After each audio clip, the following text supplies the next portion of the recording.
Hello students, welcome to physics ji. मेरा नाम है दीपक कुमार पांडे और आज के क्लास में हम लोग क्लास 10 के इलेक्ट्रिसिटी चैप्टर से ओम्स लॉ को पढ़ने वाले हैं। यह टॉपिक बहुत इंपॉर्टेंट इसलिए है क्योंकि आप 2022 से लेकर 2025 का कोई सा भी सीबीएसई का पेपर उठा के देख लीजिए क्लास 10 का, आपको इस पार्टिकुलर लॉ से 2 नंबर 3 नंबर या 4 नंबर का क्वेश्चन रहता ही रहता है। और टॉपिक है बहुत ईजी, पर दिक्कत यह है कि क्वेश्चन इस प्रकार के दे देता है जिसको देख के ही बच्चा का माथा दर्द करने लगा, देख के ही सब भाग खड़ा होता है कि नहीं सर ये हमसे नहीं बनेगा, छोड़ दीजिए, हम बिना पढ़े लिखे बेक फैक्ट्री में काम करेंगे। तो आज की इस क्लास में एकदम इजी लैंग्वेज में और एकदम बेसिक से पढ़ेंगे ओम्स लॉ, पैरेलल कॉम्बिनेशन और सीरीज कॉम्बिनेशन में रेजिस्टेंस के साथ कैसे डील करें, और इस क्लास के खत्म होने के बाद आप ऐसे क्वेश्चन को बड़ी आसानी से बना लीजिएगा, इसकी गारंटी है। ठीक है, तो शुरू करते हैं। सबसे पहले इलेक्ट्रिक सर्किट, आपके स्क्रीन पे जो डायग्राम है इसको हम लोग कहते हैं सर्किट डायग्राम। देखो बच्चा, जैसे आदमी के चलने के रास्ते को हम लोग कहते हैं रोड, वैसे ही करंट के चलने के रास्ते को कहा जाता है सर्किट। अब सर्किट को हम जो बॉल है, पंखा है, उसको तो डायरेक्ट नहीं बना सकते हैं पर बहुत मुश्किल है, तो हम लोग कुछ सिंबल यूज करते हैं। उन्हीं सिंबल का इस्तेमाल करके जब सर्किट का डायग्राम बनाया जाता है तो उसको हम लोग कहते हैं सर्किट डायग्राम।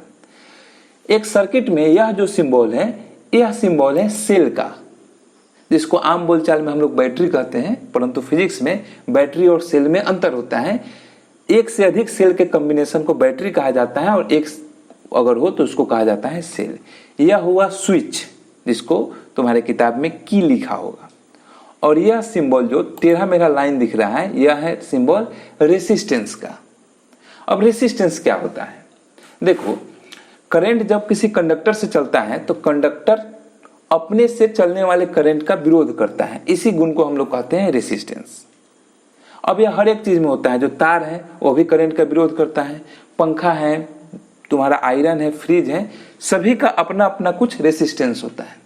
रेसिस्टेंस शब्द का ही मतलब होता है विरोध करने वाला। जैसे सोनम वांगचुक का नाम सुने हो, भारत के एक बहुत अच्छे साइंटिस्ट, खैर अभी भारत सरकार तो उनके खिलाफ जंग छेड़ के बैठी है। उनकी पत्नी अकेले भारतीय जादूगर पार्टी को औकात दिखा दी है, तो हम लोग कहेंगे कि सोनम वांगचुक की जो पत्नी है वह भारतीय जादूगर पार्टी के लिए रेसिस्टेंस का काम कर रही है। ठीक है। और सेल का काम होता है सर्किट में एनर्जी प्रोवाइड करना ताकि करंट चल सके। करंट पॉजिटिव टर्मिनल से निकलता है और चलते हुए ऐसे निगेटिव टर्मिनल की तरफ पहुंच जाता है, मतलब करंट का डायरेक्शन होता है पॉजिटिव टर्मिनल से निगेटिव टर्मिनल की तरफ। अब आते हैं ओम्स लॉ। अब ओम्स लॉ जो है वह किसी सर्किट में, यह जो सेल है यह कुछ पोटेंशियल डिफरेंस उत्पन्न करता है सर्किट में। पोटेंशियल डिफरेंस और चलने वाले करंट के बीच में रिलेशन बताती है, यानी जो ओम्स लॉ है वह करंट आई और पोटेंशियल वी के बीच रिलेशन बताता है। जो साइंटिस्ट थे उन्होंने काफी एक्सपेरिमेंट किया और एक्सपेरिमेंट करके देखा कि कंडक्टर के अंदर, मैंने कहा देखो ध्यान से सुनना, कंडक्टर के अंदर यह लॉ वैलिड है, सेमी कंडक्टर इसको फॉलो नहीं करता है। तो कंडक्टर के अंदर पोटेंशियल डिफरेंस और करंट एक दूसरे के डायरेक्टली प्रोपोर्शनल होते हैं। आसान भाषा में कहें तो पोटेंशियल डिफरेंस जितना बढ़ाइएगा करंट उतना ही ज्यादा होगा। मतलब अगर एक सर्किट में आप 10 वोल्ट का पोटेंशियल डिफरेंस लगाइए तो कुछ करंट फ्लो होगा, उसके जगह पे 20 वोल्ट का लगा दीजिए तो जितना पहले फ्लो हो रहा था उसका दुगुना फ्लो होगा। तो इसी रिलेशन को हम लोग कहते हैं डायरेक्टली प्रोपोर्शनल। यही है ओम्स लॉ। बाद में एक नया फिजिकल क्वांटिटी बनाया गया जिसको हम लोग कहते हैं रेसिस्टेंस। वह है पोटेंशियल डिफरेंस भी और आई के रेशियो को। यहाँ पे बहुत सारे बच्चे कंफ्यूज कर जाते हैं कि सर भी बटा आई लिखें कि आई बटा भी। देखो बाबू, तुम लोग डायरेक्ट प्रोपोर्शन पढ़े होगे कि कोई भी दो फिजिकल क्वांटिटी हो उनका रेशियो हमेशा, अगर डायरेक्टली प्रोपोर्शनल है तो उनका रेशियो हमेशा कांस्टेंट होता है। यहाँ पे भी और आई डायरेक्टली प्रोपोर्शनल है तो इनका रेशियो कांस्टेंट होगा। हाँ होता है, भी बटा आई भी कांस्टेंट होता है और आई बटा भी कांस्टेंट होता है, परंतु हम लोग भी बटा आई वाले पार्टिकुलर रेशियो को ही रेसिस्टेंस कहते हैं। यानी resistance is equals to ratio of potential difference and current. अब यहां से भी को बचा के आई को उधर भेजें तो पोटेंशियल डिफरेंस भी बराबर हो जाएगा करंट इनटू रेसिस्टेंस।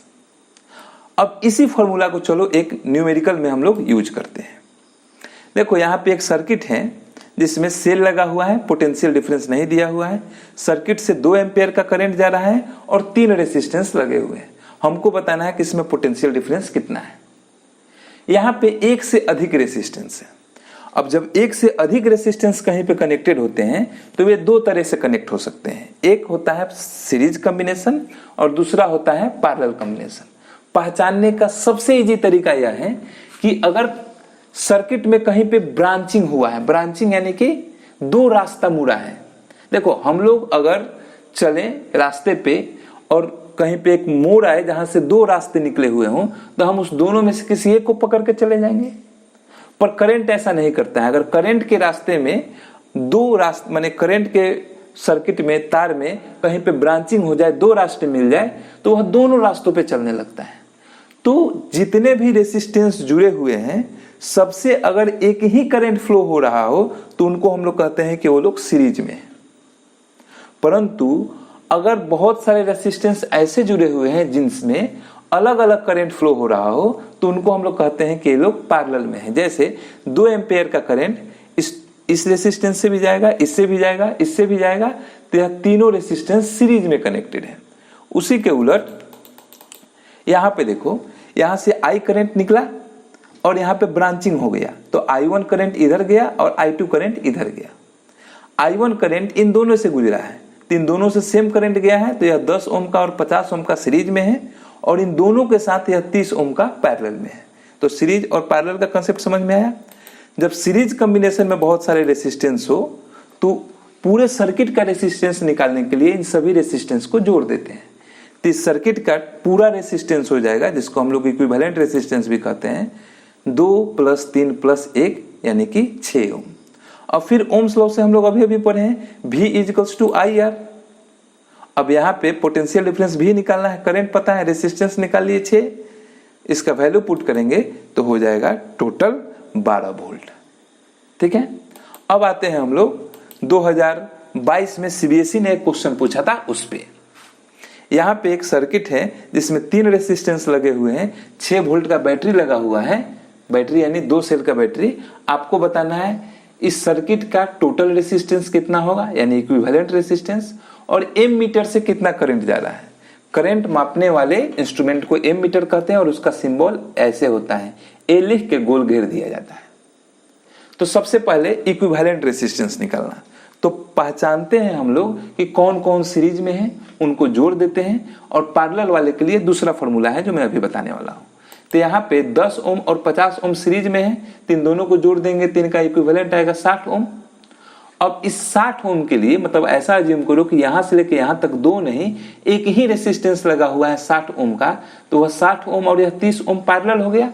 जब 2 रेसिस्टेंस पैरेलल में लगे हुए हों तो उनका इक्विवेलेंट रेसिस्टेंस इस फॉर्मूला से निकालते हैं, यानी जो 2 रेसिस्टेंस पैरेलल में हो उन दोनों को गुना करके उन दोनों के जोड़ से भागा दे देते हैं। ऐसा करेंगे तो हमको इक्विवेलेंट रेसिस्टेंस आएगा 18 ओम। तो इस पूरे सर्किट का इक्विवेलेंट रेसिस्टेंस हो गया 18 ओम। अब बारी है क्वेश्चन नंबर 2 का कि एम मीटर से कितना करंट फ्लो होगा। तो अभी हम लोग पढ़े V = IR, तो I = हो जाएगा V/R। अब यहाँ पे V दिया है 6 वोल्ट का, रेसिस्टेंस निकाले हम लोग 18 ओम का, दोनों वैल्यू पुट करेंगे तो आ जाएगा 1/3 ओम। यह हुआ इस सर्किट से चलने वाला करंट। अब यहाँ पे यह क्वेश्चन है 2022 में पूछा गया था CBSE से।